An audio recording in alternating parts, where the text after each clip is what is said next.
देखिए, मैं पूरे कितने 2 घंटे के 3 घंटे के मुझे नहीं मालूम, 3 घंटे, मैं 2.5 घंटे आंखें नहीं हटा सका फ्रेम से। इतनी एनग्रॉसिंग बात है, परफॉर्मेंस सुपर्ब है।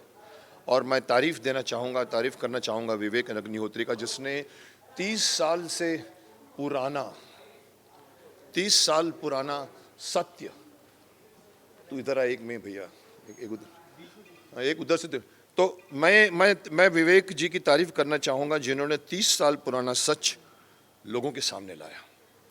ये सच ऐसा होता है कि जैसे कहते हैं कि अगर आप गलत न्यूज़ दो तो आप पाप कर रहे हो, लेकिन अगर आप सच न्यूज़ हो उसको छुपा के रखो तो उससे भी बड़ा पाप होता है। क्यों छुपाया गया 30 सालों से? क्यों छुपाया गया 30 सालों से हमें इस सत्य से? मैं तो जानता हूँ क्योंकि मेरी फैमिली में भी ये हुआ है। मेरी फैमिली में भी ऐसे विस्थापित हुई है फैमिली मेरे वहाँ से मेरे, तो मुझे पता है, मैंने कहानियाँ सुनी हुई हैं। लेकिन एक कॉमन मैन तो यही समझता है कि भाई उस कॉमन मैन को ये कोई समझाएगा कि अपने ही देश के एक कमरे से निकलकर एक दूसरी कमरे में आप जा रहे हो और आपको शरणार्थी बोला जा रहा है। 30 साल तक वो शरणार्थी हैं। पाकिस्तान से आए तो समझ में आता है कि चलो पाकिस्तान से आए तो आप शरणार्थी हैं, लेकिन मेरे देश में से कश्मीर, जिसमें मैं हर साल जाता था, एवरी सेकेंड ईयर मेरे बड़े भाई साहब हमें श्रीनगर लेके जाते थे, पहलगाम लेके जाते थे। उसके जैसी जगह नहीं है हिंदुस्तान में। उसके अंदर हम रहते हैं, वहाँ धीरे धीरे कभी कभी मुझे याद है उस वक्त कुछ लोग कहते थे कि ये लोग ये जो बेचते हैं ना, जो चेरी वेरी, वो पूछते हैं अरे हिंदुस्तान से आए हो? अब वहाँ पहली बार लगा था कि कहीं ना कहीं कुछ गड़बड़ है, और ये गड़बड़ इतनी बड़ी लेवल पे गई है। मुझे हैरानी है कि किसी ने, और मुझे सरकार से भी हैरानी है, सरकार को भी मैं दोषी ठहराऊंगा कि क्यों आपने 30 सालों तक इन लोगों को वापस उनके घर तक नहीं पहुँचाया, क्यों नहीं घर दिया उनको, क्यों?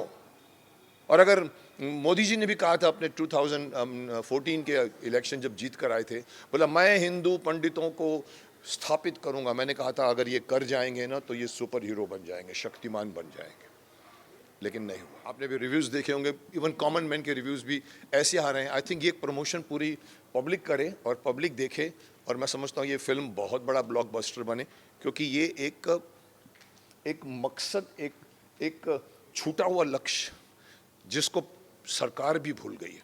जब हुई थी, मैं समझता 92 90 उस वक़्त सरकार कोई और थी, उस वक़्त नहीं हुआ। उसके बाद भी सरकार आई, फिर भी नहीं कुछ हुआ। लोग अपने अपने जगह पर रहे, क्यों?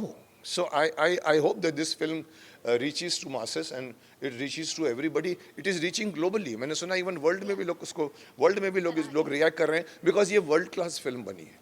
ये हमारे कॉमन 300 करोड़ की फिल्म नहीं है। 200 करोड़ की एक फिल्म अभी भी रिलीज़ हुई है जिसका नाम राधे श्याम, नाम इतना अच्छा रखा है, बट मैंने उसका भी रिव्यू पढ़ा तो थोड़ा सा निराशाजनक बात की। पैसे खर्च करने से फिल्म नहीं बनती। शक्तिमान पैसे खर्च करके नहीं बनी थी, स्टोरी थी ये। यस, और कोई मुद्दा ऐसा है जो अभी तक आपको लग रहा है कि छुपा हुआ है, लोगों के सामने आनी चाहिए, फिल्म बननी चाहिए उस पे? और मुद्दा बिसाइड्स दिस कश्मीर, कश्मीर और भी कोई ओवरऑल कोई भी ऐसा मुद्दा जो जानना जरूरी है देश कश्मीर के बारे में कि कश्मीर या कोई भी देश में कोई भी मुद्दा उठा दीजिए साहब। ऐसे तो बहुत मुद्दे हैं जो सबसे स्पेशल लग रहा हो कि बहुत लेट हो रही है, उस पर आनी चाहिए। जैसे आप कह रहे हो कि भी आर्टिकल 370 आ गया है, उसको हटाने की कोशिश की जा रही है। It has to be. मैं कई चीज़ें ऐसी हैं जो हमारे देश के प्राइम मिनिस्टर तक पहुंचनी चाहिए, नहीं पहुंचती। बहुत से मुद्दे हैं। हॉस्पिटलाइजेशन का सिस्टम चेंज होना चाहिए, एजुकेशन का सिस्टम चेंज होना चाहिए, एजुकेशन फ्री होनी चाहिए, हॉस्पिटलाइजेशन फ्री होना चाहिए। आज अगर हम, हमारे देश की एक ही भाषा होनी चाहिए जिसको हम कहते हैं हिंदी है, और लोग कहते हैं नहीं साहब साउथ उसको वो करता है, अपोज करता है। साहब करने दो ना, क्या हमारा देश एक है? हमारा देश साउथ ईस्ट वेस्ट नॉर्थ नहीं है।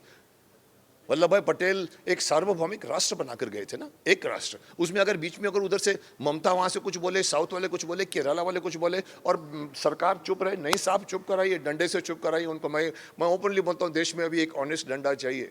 अच्छी अच्छी बातें पास नहीं होती, पार्लियामेंट में करोड़ों रुपये का लॉस हो जाता है, कुछ काम नहीं होता, तो वो करने की ज़रूरत है, एक पावरफुल सरकार। इसलिए मैं कहता हूँ कल इलेक्शन जो आया, यूपी का इलेक्शन, वो सिर्फ बीजेपी की जीत नहीं है, देश की जीत है। प्रचंड बहुमतों से आया। मैं चाहता हूं कि एवरी स्टेट में हमें रूलिंग सरकार, मैं इसलिए नहीं बोलता हूं कि मैं बीजेपी का हूं या मैं कांग्रेस का नहीं हूं या सपा का नहीं हूं। मैं इसलिए बोलता हूं कि देश को एक स्थिर सरकार चाहिए।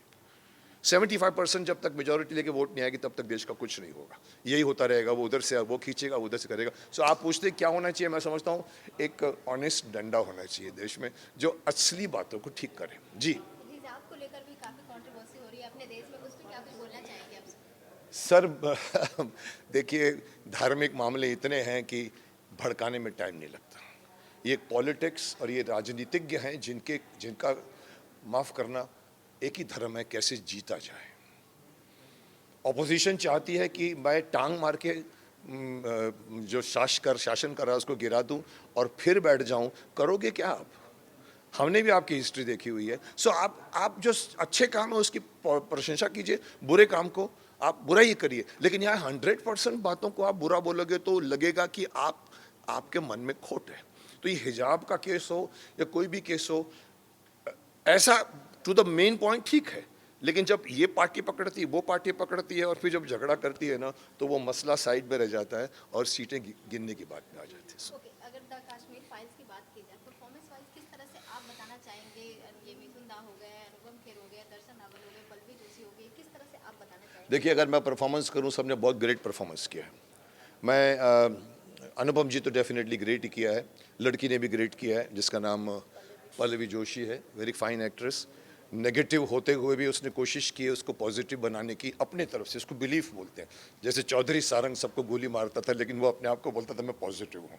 She did that, but the credit goes to that boy which I have never seen before, Darshan. मुझे नहीं पता कि कौन सी फिल्में की हैं उसने, बट लास्ट की 10 मिनट की स्पीच वॉज टेरिफिक। ओके, जैसे कि बॉलीवुड को माना जाता है आईना, सच का आईना, लेकिन कश्मीर फाइल को बनाने को 30 साल क्यों लग गया? सर देखिए बहन जी, आपको एक बात बताऊं, एक ज़माना था जब 2 बीघा ज़मीन बनती थी, गुमराह बनती थी, दहेज के ऊपर फिल्म बनती थी और हम कहते थे फिल्में जो हैं वो समाज का आईना है। आजकल फिल्में एक प्लेटफॉर्म हो गई है लोगों को बिगाड़ने के लिए, अपनी बात कहने के लिए।